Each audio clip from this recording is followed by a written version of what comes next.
Welcome to the Pit Check, your weekly news for the best and heaviest new albums from your favorite extreme metal and hardcore bands. This week we have a nice, well-balanced mix of new albums to check out. There's a surprising amount of really groovy new bands and also really hardcore new bands. Even if you're not into hardcore, some of these bands you have to check out at least once. And of course, we have plenty of death metal, metalcore, deathcore, etc. So as always, make sure you subscribe to the channel, get your Spotify playlist ready, and let's get right into this week's best new albums. Want some new hardcore?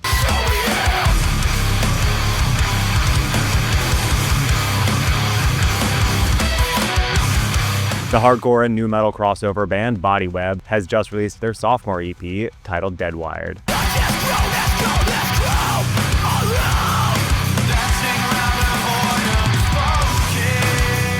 Trying to pin this band down into one genre is sort of a fool's errand. They bounce back and forth from hardcore and beatdown to these chaotic new metal and sometimes shoegazy passages, with the band themselves saying on this EP they, quote, run a gamut of styles and influences from Slipknot to Bjork, constantly lane switching between dizzying heaviness, ambient soundscapes, and brain-burrowing hooks.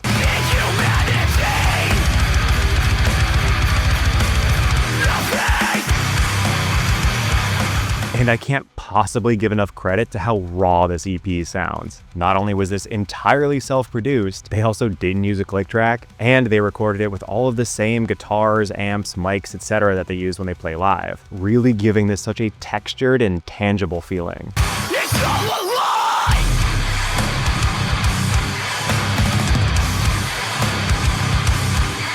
This is another huge artist in the making, and Flat Spot Records once again keeps delivering heater after heater. Definitely check this one out. I cannot wait for them to finally drop a full length.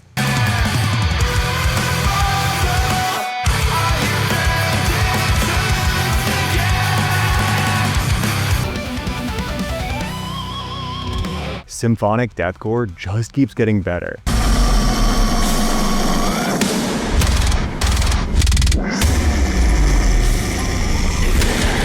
The blackened symphonic deathcore band Synestia has just put out this incredible new EP titled Premonitions.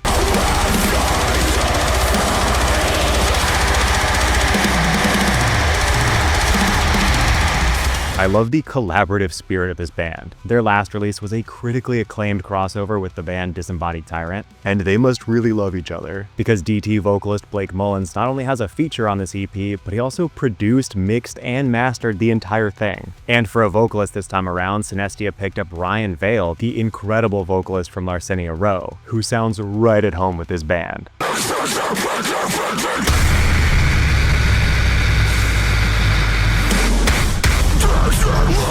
Oh, and let's not forget some additional orchestration by Harry Tatayan, formerly of Immortal Disfigurement and currently of Worm Shepherd. All of this is to say that every single person touching this EP is ridiculously talented, and I love that they all get to show off exactly what they're capable of in just 4 songs.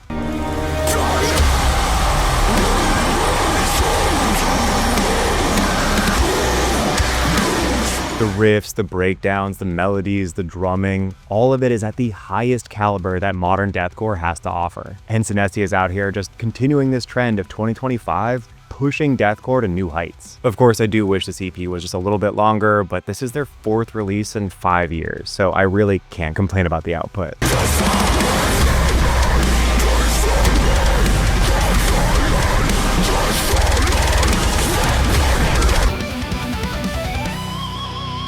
Did you know that members from Bring Me the Horizon, Dead Swans, and Brutality Will Prevail have a throwback metalcore band?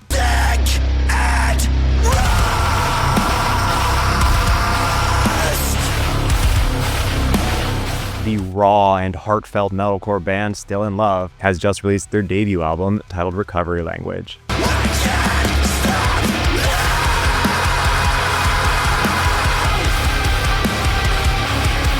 This band is so much heavier than their name would imply. The instruments bounce back and forth from this 2000s metalcore to this emotional and melodic hardcore, and they have these strained, grating vocals that sound like they're screaming into the void.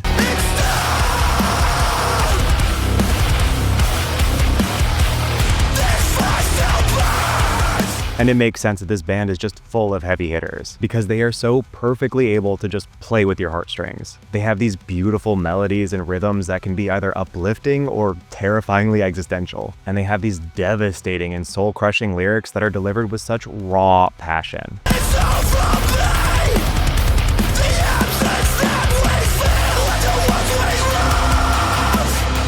I did not expect to love this one as much as I did. If you love melodic metalcore and hardcore, especially the kind that'll wreck you emotionally, you should give this one a shot.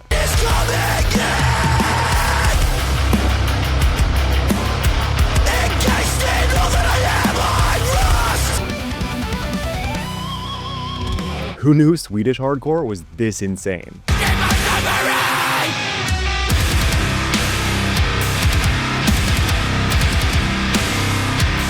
The unbelievably chaotic hardcore band Times of Desperation have just put out this relentless new EP titled Vegan Manifesto.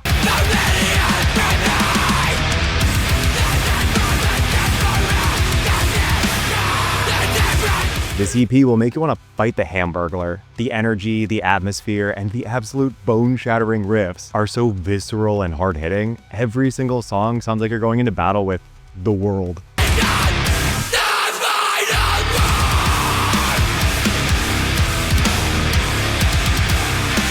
The guitar work here is also some of the best I've heard in this genre all year. Every riff is technical and piercing while hitting some stupidly heavy chugs and panic chords, and the vocalist has this unrelenting mid-range growl that just gets under your skin. Everyone in this band is just flexing all over this EP.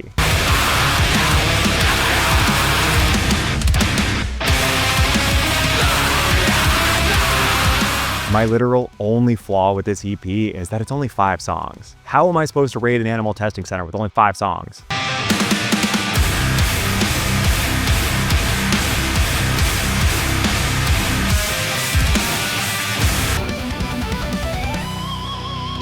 Do you miss messy and chaotic hardcore?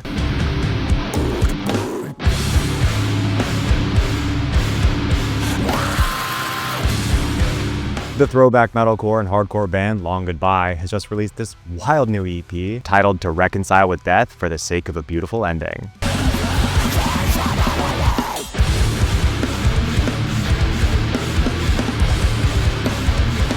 It's got a lot of those mathy, Myspace metalcore panic chords and riffs, but mixed with some really tough and chuggy breakdowns and two-steps. And a whole atmosphere of like a demonic possession. Something about this band really feels like it's out to get you, personally.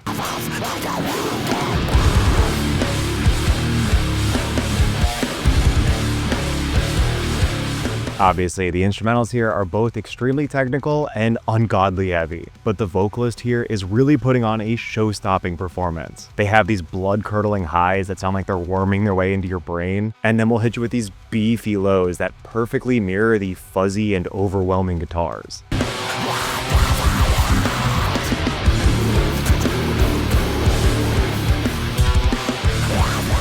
Straight up love this EP, and this record label, The Coming Strife, has been on a legendary run. The last 2 or so weeks alone gave us Faced Out, Upon Broken Apologies, and With Paper Wings, all of which you are missing out on if you don't check out. And if The Coming Strife did a tour with all of them, I am first in line to buy tickets.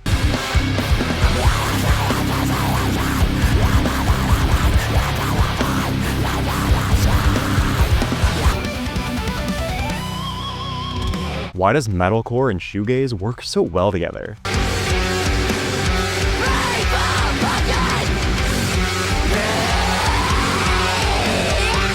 The dreamy and Y2K-inspired metalcore band Rozemary has just put out their debut EP titled The Lies They Made Me Believe.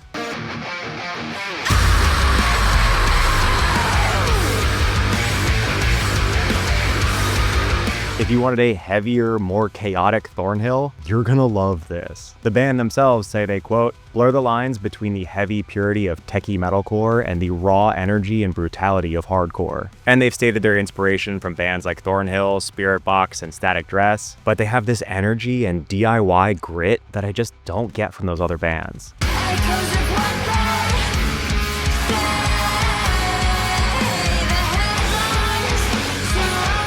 Rozemary has been making sharp waves in the UK metalcore and hardcore scene, predominantly because of their supposedly insane live shows, and with their vocalist being the lead of both this band and Demeanor, she's putting her reps in, because both of these bands have been getting a ton of attention lately, specifically for their live shows. If you need some hard-hitting and chaotic metalcore that knows exactly how to lighten things up with catchy choruses or dreamy, ethereal breaks, definitely check this one out.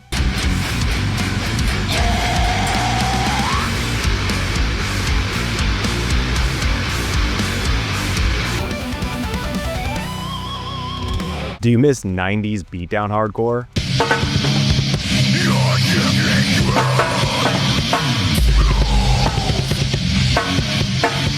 The love it or hate it, sludgy, lo-fi hardcore band Discontent has just put out their latest album titled Processing Upheaval.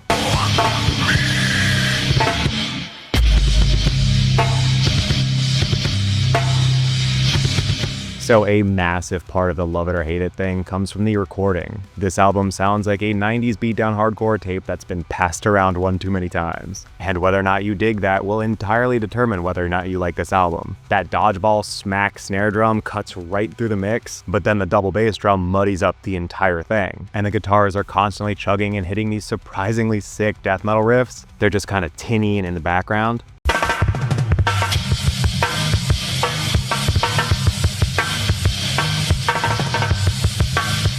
This style is totally cool with me. I mean, all my bands sounded like this in high school, plus I listen to Slam. So I'm gonna be nostalgic for that hardcore show in a sweaty garage vibe. And there's a few other modern bands like Final Resting Place that also have this kind of lo-fi, overwhelming mix. That kind of DIY crunchiness really adds a lot of texture. But I totally get it if you were hoping to hear more of the intricacies of like the guitar work.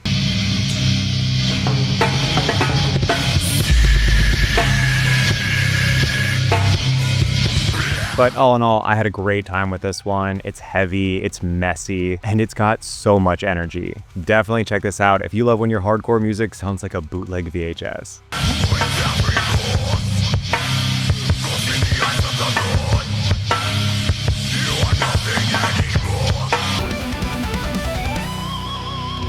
Do you wish Korn was way heavier?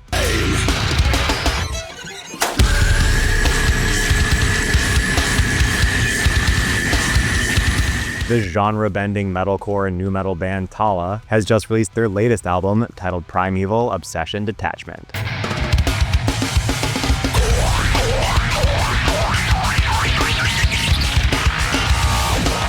If you like DJ scratching, bouncy hip-hop and nu metal flavored instrumentals, experimental and super weird song structures, and one of the grooviest bassists you've ever heard in metalcore, you should probably check this one out.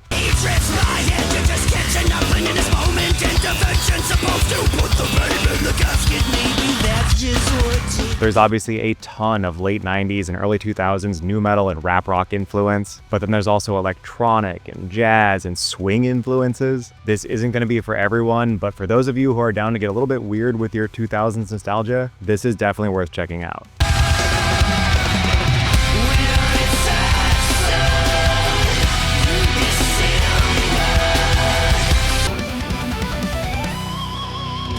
This might be the most creative band on the scene.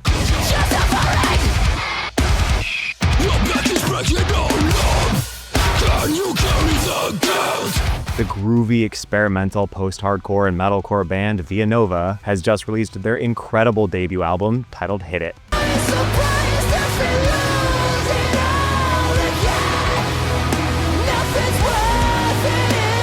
I've already seen this tossed around a ton as people's album of the year, and it's pretty easy to see why. Every song is a musical odyssey. You'll get catchy R&B and powerhouse singing, disco grooves, and the best bass line you've ever heard, followed by a face-melting breakdown, or maybe some black metal blast beats.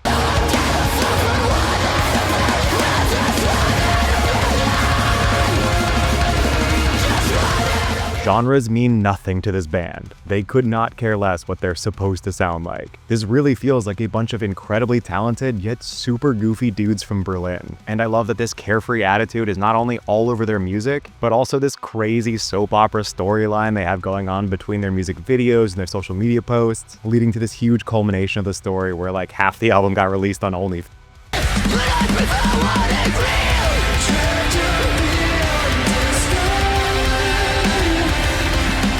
This is a genuine masterpiece of an album, through and through. I don't care what kind of music you listen to, you need to listen to this album one time all the way through.